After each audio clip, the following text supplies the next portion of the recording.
안녕하십니까. 전국의 수험생 여러분, 좀 행정법 시간입니다.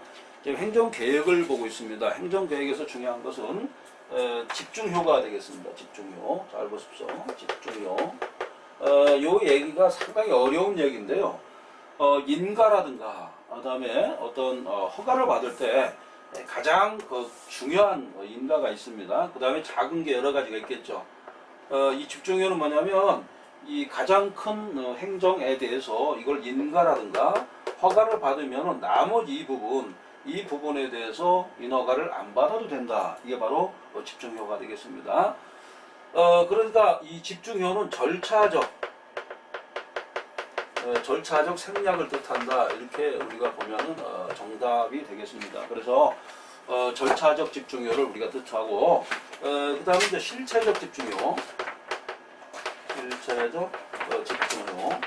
이게 아니라는 뜻입니다. 실체적이란 말은 내용을 우리가 이제 판단하고자 하는 것이죠. 그래서 내용을 가지고 우리가 판단하는 것을 간과하면 안 된다. 이런 얘기가 되겠습니다. 그래서 이게 상당히 어려운 이론이다. 이렇게 봐야 됩니다.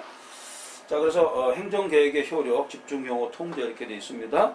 자, 거기 보시면 행정계획에 확정되면은 다른 법률이 이제 규정하고 있는 이런 허가 요건 같은 거를 대체할 수 있다는 얘기죠. 우리나라는 이제 법이 어마어마하게 많습니다. 예를 들어서 어떤 방파제라고 칩시다. 이 방파제를 만드는데 여러 가지 법이 이제 우리가 도용되는데, 예를 들어서 이 해안선과 관련해서는 공유수면이라는 게 있어요. 공유수면 매립에 관한 어떤 법률도 있고 하천법도 있고, 그 다음에 나아가서는 뭐 해양법도 있고 뭐 많습니다. 그 다음에 여기 이제 건물을 지려면 건축법이 들어가잖아요. 이제 건축법. 그 다음에 여기와 또 관련된 도로법이 있어요. 도로법이 있고, 그 다음에 이 산과 관련된 산림법이 있죠. 그래서 여러 가지 법이 다 적용되기 때문에 한두 개가 아니죠. 그러다 보면은 자, 모든 법을 우리가 다 시행하다 보면 어떻습니까? 시간이 많이 소요되죠. 시간이 많이 소요된다는 것은 그만큼 비용이 많이 들어간다. 이렇게 볼 수 있는 겁니다. 그래서 이런 방파제라든가 이런 모든 거, 이런 거 할 때는 예를 들어서 이런 방파제 건축하는 건축법 하나만 우리가 인허가를 받으면은 나머지 인허가가 저절로 따라가는 그러한 원칙, 이걸 바로 집중효라고 합니다. 알아두시고. 자, 그래서 절차적 집중효에 따라서 이 실체적 요건은 구속된다. 자, 이거 보세요. 실체적 요건, 여기에는 구속이 된다는 겁니다. 구속, 알겠죠? 꼭 알아두시기 바랍니다. 실체적 요건에는 반드시 구속이 된다. 자, 여러분들도 지금 뭐 집에서 혼자 공부하신 분도 계실 테고, 아니면은 뭐 산책하면서 공부하신 분도 계실 테고, 아니면은 오전 오후에 뭐 직장 다니시고 저녁 때 공부하신 분 많이 계실 겁니다. 근데 내년부터는 행정법이 필수가 되는 거 아니겠습니까? 그런데 행정법이 사실 어려워요. 상당히 어려운 과목이고 엄두도 못 냅니다. 사실 용어도 많고. 그럼 여러분들이 어떻게 공부하시냐면, 행정법 공부하실 때는 첫 번째 용어를 보셔야 돼요. 용어를 내가 섭렵해야 되고, 그 다음에 이제 판례입니다. 판례고, 이제 세 번째는 뭐냐면 이 문제를 풀어보세요. 문제. 그 다음에 네 번째는 뭐냐면 어떤 요령이 되게 필요합니다. 요령이 부족한 사람은 이 시험 기간이 상당히 오래 걸립니다. 아시겠죠? 이런 부분. 자, 그러나 말이죠. 이 행정계획은 반드시 말이죠. 이 법적 근거가 필요합니다. 법적 근거가 필요하다. 자, 법적 근거가 필요하다. 다른 말 뭐죠? 법률 유보입니다. 법률 유보. 요겁니다. 법률 유보. 그래서 이제 집중효가 있을 때도 역시 법적 근거가 필요하다. 이렇게 보시면 되겠습니다. 그 다음에 자, 이게 중요하죠. 형량의 하자가 나옵니다. 자, 이게 예상 문제겠습니다. 형량 하자. 자, 형량의 하자는 꼭 시험에 출제되겠습니다. 자, 여기 보십시오. 이 하자가 있는데 이 하자는 다른 말로 흠이라고 그러잖아요. 흠결이라고 합니다. 또는 저 결함이라는 말도 쓰죠. 결함, 이런 말 쓰는데 형량, 비교 형량 할 때 비교 형량입니다. 형량에 하자가 있었다, 이런 얘기죠. 매번 중요합니다.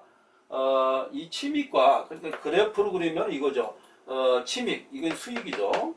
수익과 이제 침익이 있는데, 이 수익과 침익을 교량을 해야죠. 교량해가지고 행정계획을 잡아야 되는데, 그런 행정계획을 잡기가 상당히 어렵다는 거죠. 자, 그래서 형량하자는 일탈남용으로 본다, 이런 얘기입니다.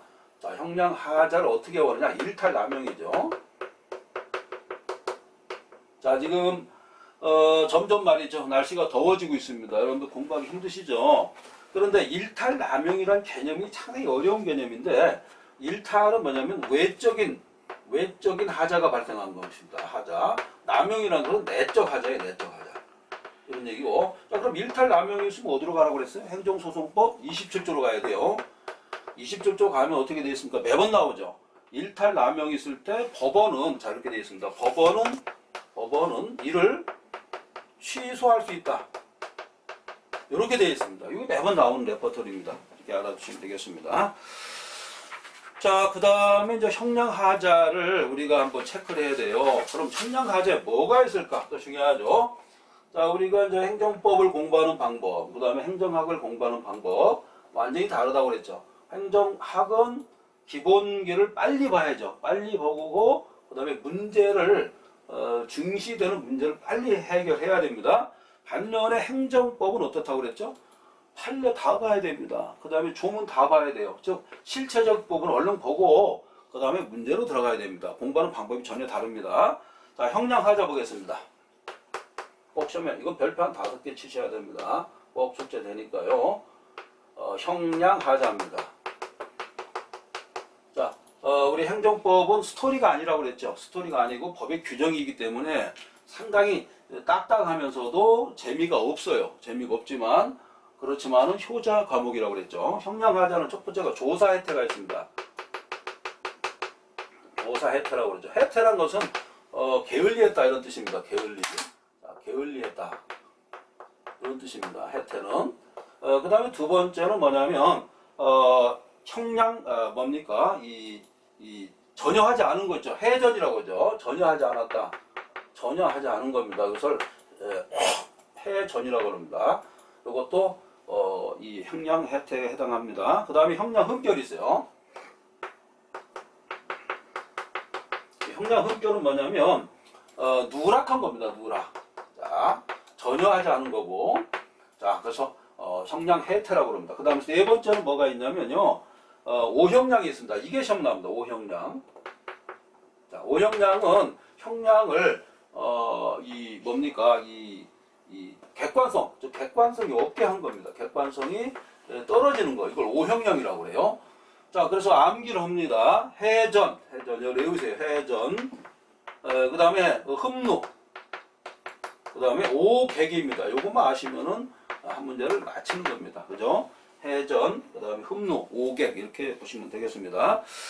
자, 여기서 이제 오형량 같은 경우는 객관성과 비례성이라고 그러죠. 자, 항상 처음에 출제되는데요.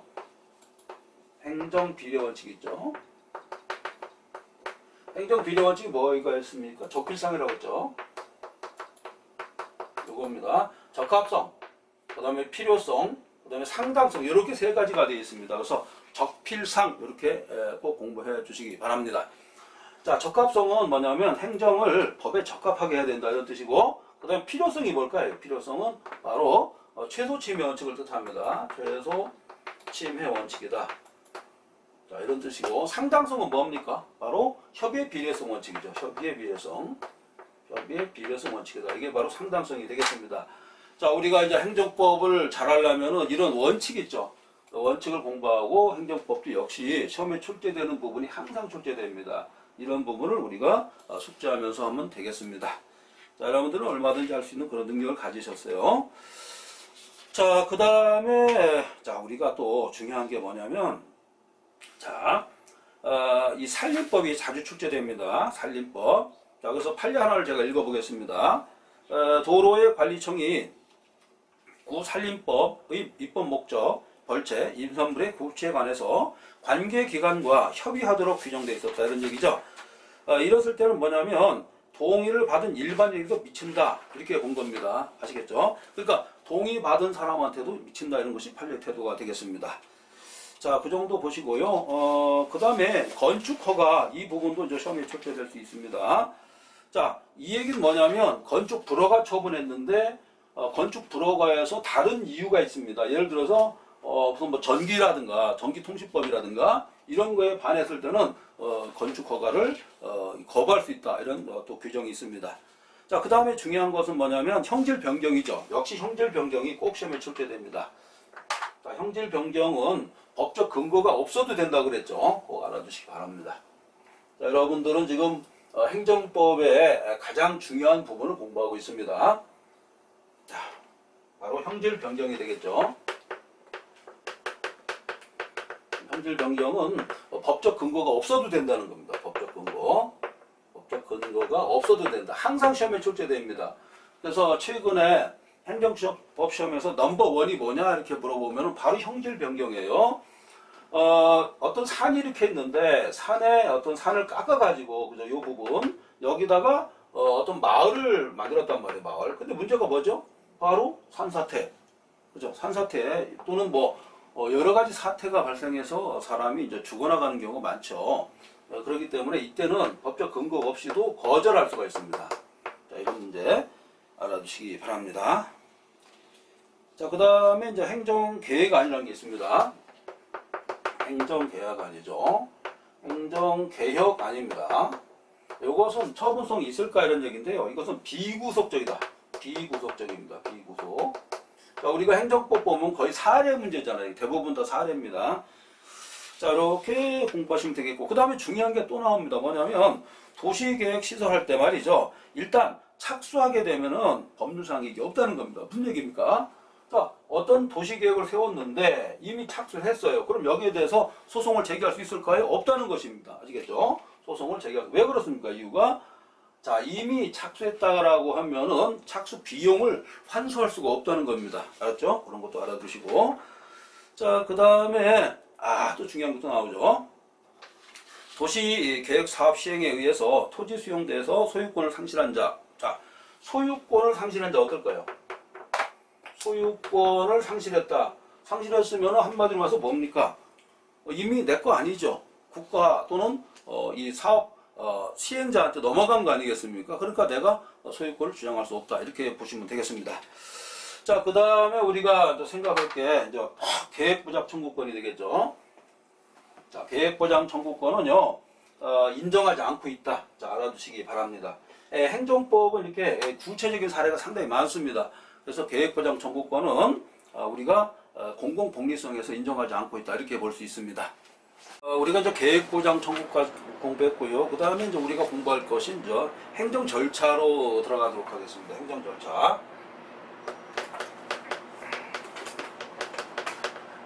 행정절차법은요, 쉽게 말해서 이 인디뷰 프로레오 이 원칙과 그 다음에 적법 절차 원칙을 뜻합니다. 적법 절차 원칙인데요. 중요한 게 있습니다. 자, 여기 중요 표시를 좀 해주세요. 그럼 행정 절차가 우리 헌법상 뭐냐? 헌법상 제12조와 관련되어 있습니다. 헌법상 상당히 중요하죠. 헌법상 제12조 제3항 12조 제3항입니다. 이게 왜 중요하냐면 여기에 적정절차 원칙 규정이 있거든요. 그래서 모든 법에서 이 적정절차 원칙이 적용된다 이렇게 보시고요. 자, 그리고 이제 행정절차법은요, 크게 몇 가지로 되냐면 5가지로 되어 있습니다. 크게 보면은 크게 5가지인데요. 이게 시험에 자꾸 출제되고 있습니다. 첫 번째가 뭐냐면 물론 뭐 통칙도 있지만 처분. 자, 처분 개념이 제일 중요합니다. 처분은 뭐 제가 얘기했지만은 공거준이라고 했잖아요. 공거준입니다. 이렇게 보시면 되겠고, 두 번째가 뭐냐면 신고가 있습니다. 이게 되게 중요합니다. 신고는 준법률 행위적 행정행위입니다. 그래서 신고의 종류는 뭐가 있냐면, 자, 이거 처음에 나옵니다. 수리를 요하는. 자, 행정법은 이렇게 딱딱합니다. 행정학처럼 무슨 스토리가 아닙니다. 행정학은 재밌었잖아요. 그죠? 그러나 행정법은 이렇게 딱딱합니다. 모든 것이 이렇게 무슨 규격화되어 있다 이렇게 볼 수 있어요. 재미가 없어요. 그 다음에 수리를 요하지 않는 신고가 있어요. 요하지 않는 신고입니다. 자, 여기서 조심할 게 있습니다. 수리를 요하는 신고를 다른 말로 뭐라고 할까요? 이게 중요합니다. 이것을 수리를 요하지 않으니까 자체 완성 신고라고 합니다. 자체 완성 신고. 이런 말을 쓰고 있고요. 그 다음에 수리를 요하지 않는 신고, 이게 되게 중요합니다. 이건 뭐라고 할까요? 이것은 이 행위 요건적 신고라고 하죠. 행위 요건 신고. 상당히 용어가 어렵습니다. 자체 완성적 신고는 수리 행위를 할 필요가 없습니다. 그 다음에 수리를 요하지 않는 것은 뭡니까? 수리를 요하는 것은 바로 자체 완성, 뭡니까? 이 행위 요건 신고다, 이렇게 볼 수가 있습니다. 이렇게 알아두시면 되겠습니다. 자, 그리고 좀 조심할 게 있습니다. 자, 여기서 우리가 항상 조심할 게 신고에 대해서 다시 좀 언급을 좀 해드리겠습니다. 자, 신고 보세요. 자, 신고가 시험에 나오는데요. 큰 틀에서 한번 보겠습니다. 신고. 자, 신고는 뭐냐면은 이 청구인이 말이죠. 청구인이 있는데 이 청구인이 행정청한테 일정한 의사를 전달합니다. 의사를 전달했을 때 이 행정청에서 이것을 흔쾌히 받아들이는 경우가 있고, 두 번째는 심사를 하는 경우가 있단 말이에요. 자, 첫 번째는 아무 이 조건 달지 않고 그냥 통과되는 경우가 있어요. 두 번째는 심사하는 경우가 있단 말이에요. 그죠? 그냥 통과하는 경우를 뭐라고 합니까? 수리를 요하지 않는 신고라고 그래요. 않는 신고. 그 다음 심사하는 걸 뭐라고 그럽니까? 수리를 요하는 신고라고 그러죠. 이렇게 얘기합니다. 수리를 요하지 않느냐, 이거죠. 자, 중요한 건 뭐냐면 수리를 요하지 않는 신고를 다른 말로 뭐라고 됐죠? 이것을 자체 완성적 신고라고 해요. 그 다음에 수리를 요하는 신고는 뭐 행위 요건적, 용어가 중요합니다. 요건적 신고. 자, 행정법은 용어 싸움이에요. 그래서 용어 싸움인데 보통 한 10년 걸리죠. 행정법을 한 용어를 익히는데 한 10년 걸리고 판례 공부하는데 몇 년이 걸려요. 근데 우리는 단시간에 합격을 해야 하지 않습니까? 그죠? 그렇기 때문에 그렇게 하면 안 되고 약간의 편법을 좀 써야 됩니다. 알겠죠? 그래서 중요한 거 위주로 해야 됩니다. 자, 이것은 신고는 바로 뭐라고 그랬죠? 준법률행위적 행정행위라고 그랬죠. 준법률행위적 행정행위. 그죠? 준자가 들어가면 의사표시 이외입니다. 의사표시 이외의 어떤 작용에 의해서 행정이 이루어지는 것을 말합니다. 자, 그럼 여기서 시험에 뭐 나오냐면 이거죠. 수리를 요하는 신고가 시험에 자주 출제됩니다. 뭡니까? 인허가 의제 건축신고. 인허가 의제입니다. 의제 건축신고. 이게 시험에 많이 나옵니다. 그래서 인허가 의제 건축신고 알아두시고, 그 다음에 이제 행정절차법에서 행정입법예고가 있죠. 이번에 행정입법예고 중에서 이번에 제일 중요한 게 뭡니까? 국적법이죠. 국적법상 간이 국적취득제도. 자, 어렵습니다. 우리 행정법 이런 거 나옵니다. 간이 취득제도가 있어요. 이게 시험에 다 나옵니다. 왜 그러냐면, 자, 우리나라에 지금 사실 우리나라에 국적을 취득하지 못한 조선족이라든가 중국인들이 많이 살고 있습니다. 그런데 알고 보면 이 사람들이 옛날에 우리 조상이었단 말이에요. 그죠? 만주라든가, 여러분들 동북 삼성이라고 있죠. 송부성, 훌룡강성, 그 다음에 랴오닝성, 그 다음에 지린성, 이렇게 세 가지 동북 삼성 있는 거 아시죠? 흑룡강성도 그렇고 지린성도 그렇고 랴오닝성도 그렇고, 사실 중국에서 봤을 때는 이거는 사실 한국 역사와 밀접한 그런 성이거든요. 근데 그쪽 사람들이 지금 한국에 많이 들어와 있죠. 근데 문제는 국적을 취득을 못한 사람이 많단 말이에요. 그리고 그 사람들의 이제 자제분 중에서 이런 사람이 있어요. 자제분들이 지금 2세, 3세들이 학교에 가야죠. 그런데 이 절차가 복잡합니다. 그리고 중요한 게 한국이 지금 인구 절벽에 들어갔단 말이에요. 근데 이분들이 사실은 상당히 부지런하단 말이에요. 솔직히 얘기하고. 그리고 2세, 3세가 한국에 왔다 그러면 한국에 정착하려고 그런단 말이에요. 그래서 이 간이 국적 취득 제도를 도입하게 된 겁니다. 이건 뭐냐면 그냥 신고만 하면 된다는 거예요. 신고만 하면 오케이. 근데 뭡니까? 나이를 나눴다는 거예요. 7세와 6세. 7세 이상은 수리를 해야 됩니다. 6세 이하는 뭡니까? 그냥 갖다 신고만 하면 무조건 국적 주겠다는 거예요. 그래서 지금 청와대에 국민청원이 지금 어마어마합니다. 왜? 앞으로 중국에서 한국으로 넘어온단 말이에요. 일단 넘어와서 여기 살아요. 그리고 영주권을 취득하죠. 영주권 취득했다고 해가지고 우리가 그 사람을 국적 취득으로 볼 수는 없는 겁니다. 법무부 장관이 이제 국적을 주는데 이게 어렵단 말이에요. 알겠죠? 자, 그래서 이번에 간이 국적 취득 제도가 들어왔는데 7세와 7세, 6세 미만이 문제란 말이에요. 7세는 뭡니까? 수리를 요하는 거죠. 6세 미만은 수리가 필요 없다. 이렇게 보시면 되겠습니다. 자, 알아두시고. 그 다음에 행정예고가 있고요. 그 다음에 제일 중요한 게 행정지도죠. 자, 행정지도를 설명드리겠습니다. 자, 행정지도 꼭 시험에 출제됩니다. 자, 행정지도를 잘 하셔야 이제 한 문제를 맞힐 수가 있습니다. 자, 행정지도 보겠습니다. 자, 행정지도가 중요합니다. 지도. 행정지도는 비권력적 사실행위입니다. 비권력적 사실행위가 되겠습니다. 그 다음에 행정지도는 처분성이 없어요. 따라서 여기에 대해 항고소송을 제기할 수 없습니다. 그 다음에 행정지도가 있으면 위법성이 조각이 안 됩니다. 알아두시기 바랍니다. 위법성이 조각이 안 된다. 이게 계속 시험에 출제됐죠. 그럼 앞으로 뭐가 출제될 것이냐. 제가 볼 때 이겁니다. 행정지도는 다수를 위한 다수 행정지도가 있는데 이때는 공포가 아니라 공표를 해야 됩니다. 요게 시험 나올 것 같아요. 자, 그동안 이거 3개 나왔었죠. 그럼 앞으로는 요게 출제될 거로 봅니다. 자, 제가 행정법도 거의 한 25년 이상 지금 연구를 했기 때문에 아마 국내에서는 가장 행정법 판례, 행정법 조문, 행정법 이론 여기 아마 가장 많이 연구를 했을 거예요. 그래서 무엇이 나올까는 제가 대략 짐작합니다. 그래서 시험 때마다 제가 이제 달리 이렇게 설명을 드립니다. 자, 이건 왜냐하면 데이터가 다 있어요. 데이터로 우리가 이제 접근하는 것이지 지금 당장 내가 공부했다고 하는 게 아닙니다. 아시겠죠? 자, 행정지도는 행정법에서 거의 넘버1에 해당하는 겁니다. 아시겠죠? 그래서 행정지도를 잘 하시면 좋은 점수를 맞을 수가 있는 겁니다. 자, 그러나 이제 확약이라든가, 그 다음에 행정강제라든가, 실권 상당히 중요했죠. 실권은 그 규정이 없고, 그 다음에 공법상 계약 없죠. 그러나 행정기본법에서는 공법상 계약이 있단 말이에요. 자, 공법상 계약. 당연히 중요하죠. 공법상 계약은 행정기본법엔 있지만 행정절차법엔 없다. 이렇게 보시면 되겠습니다. 그 밖에 행정계획 청구권, 그 다음에 행정조사 절차, 그 다음에 행정행위 심사 절차 이런 게 없는데요. 행정기본법에는 뭐가 있냐면요. 행정 처분에 대한 어떤 재심사 제도가 있어요. 도입됐습니다. 이번에. 그 다음에 공법상 계약에 대해서 일부 무효는 뭐 예를 들어서 전부 무효가 된다. 이런 이런 규정이 있고요. 그 다음에 행정행위 부관이 있습니다. 부관에 대해서도 기속행위에 대해서도 법률 규정이 있을 때는 이 부관을 붙일 수 있다. 이렇게 되어 있습니다.